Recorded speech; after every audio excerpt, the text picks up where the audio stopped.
Hello बच्चों, कैसे हैं आप सब। एक बार अपना से कोचिंग क्लासेस पर स्वागत है। उम्मीद करता हूँ आप सब अच्छे होंगे। बच्चों 12th का हिंदी का पेपर है कल, ठीक है ना, ये सबको पता है ना। और यहाँ पर मैं 35 ऑब्जेक्टिव क्वेश्चन लाया हूँ। कितने? 35 ऑब्जेक्टिव क्वेश्चन। कुछ बच्चे कहते हैं कि सर फेक वीडियो है।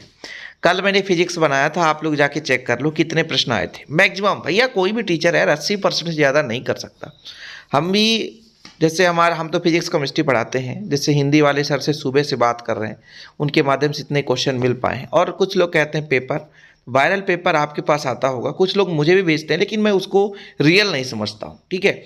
और जब भी मेरे पास आता है तो मैं बता दूंगा। बाकी अभी ये बच्चों महत्वपूर्ण प्रश्न हो, मैं गारंटी भी लेता हूँ कि 80% तो आना ही है। चलिए देखते हैं बच्चों। यहाँ पे आपका जैसे ऑनलाइन फैक्ट में मैं क्वेश्चन दिया हूँ, इसी से आपका 70-70 बन जाएगा, इसी से आपका सही जोड़ी में आएगा। बस आप लोग इतना पढ़ लेना। आकाश में कौन रंग उड़ रहे होते हैं? अच्छा, आकाश में कौन उड़ रहे होते हैं? तो बगुले उड़ रहे होते हैं। अर्थ के आधार पर बाघ के प्रकार 8 प्रकार। पतंग कविता किसके लिए प्रसिद्ध है? तो बिंब विधान के लिए प्रसिद्ध है बच्चों। कौन से विधान के लिए? बिंब विधान। निबंध बाजार दर्शन में पैसे का क्या अर्थ है? बताओ। पावर, क्योंकि इससे खरीद सकते हैं हर चीज। आत्म परिचय लिया गया था कहाँ से? निशा निमंत्रण से। बिंब के कितने भेद हैं? तो बिंब के 3 भेद हैं। कितने? 3 भेद। जिस वाक्य में एक संज्ञा और एक क्रिया हो तो उसे हम सरल वाक्य कहते हैं। जूझ कहानी के लेखक आनंद यादव, ठीक है। वाद्य यंत्र का संबंध कविता से नहीं रहता, ध्यान रखना, सत्य सत्य में पूछ सकता है। बच्चे कैसे होंगे? तो प्रत्याशा होंगे। एक बंद कमरे में किसे रखा गया? अपाहिज, अपाहिज से संबंधित।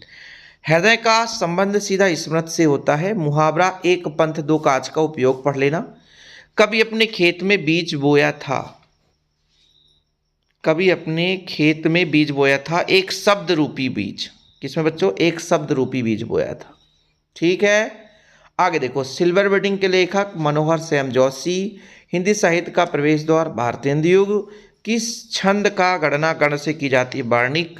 और किस छंद की गणना मात्रा के आधार पर की जाती है? मात्रिक छंद। सौंदल गेकर मास्टर साहब क्या पढ़ाते थे? तो मराठी भाषा पढ़ाते थे। लक्ष्मण की संजीवनी बूटी किसने लाया था? हनुमान जी ने लाया था, सही है। माधुर्य गुण में ओज रहता है? नहीं भैया, ये ओज गुण अलग होता है, तो ये असत्य है, ठीक। वात्सल रस का स्थायी है वत्सल। रुबैया के लेखक हैं फिराक गोरखपुरी। कहानी का केंद्रीय बिंदु कथानक को माना जाता है। वीर रस का स्थायी भाव उत्साह है। भक्तिन का वास्तविक नाम लक्ष्मीन है, ठीक है। नाटक की अवधि 15 से 30 मिनट की होती है, 15 से 30 मिनट। शब्द युग्म के प्रकार लगभग 3 प्रकार। अभिधा शब्द शक्ति साक्षात सांकेतिक होता है, अर्थ को प्रकट करने वाली शब्द शक्ति होती है। अभिधा शब्द शक्ति की परिभाषा लिख लेना। साक्षात सांकेतिक अर्थ को प्रकट करने वाली शब्द शक्ति अभिधा शब्द शक्ति कहलाती है। शब्द शक्ति के कितने भेद होते हैं? तो 6। रीतिकाल के प्रमुख 2 कवियों के नाम लिखना। तो मेरे पास एक भूषण है और आप एक देख लेना। राष्ट्रभाषा की परिभाषा लिखनी है बच्चों आपको। जूझ कहानी का लेखक आनंद यादव, ये रिपीट हो गया क्वेश्चन।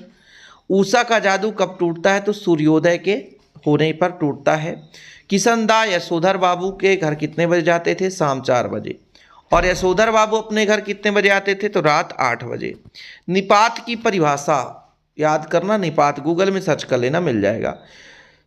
बच्चे का क्या नाम था शेर के? बताओ, इसको आपको बताना है। गुरु का नाम बादल सिंह था, ठीक है। बच्चे का नाम क्या था आप लोग बताना। भक्तिन की सहज बुद्धि बताओ। भक्तिन की सहज बुद्धि विस्मित करने वाली। विस्मित करने मतलब भयभीत, इधर उधर विचलित करने वाली। तो ये सारे प्रश्न तैयार कर लेना बच्चों। एमपी बोर्ड के जितने भी बच्चे, हिंदी मीडियम की बात कर रहा हूँ, हिंदी का प्रश्न पत्र है। जितना मेरे से हो सकता है मैं करूँगा, जितना मेरे से नहीं होगा बच्चों, जिस सब्जेक्ट का नहीं होगा तो मैं आपको बता दूंगा। फिलहाल आप लोग पढ़ते रहिए। मिलते हैं अगले वीडियो के साथ। जय हिंद, वंदे मातरम।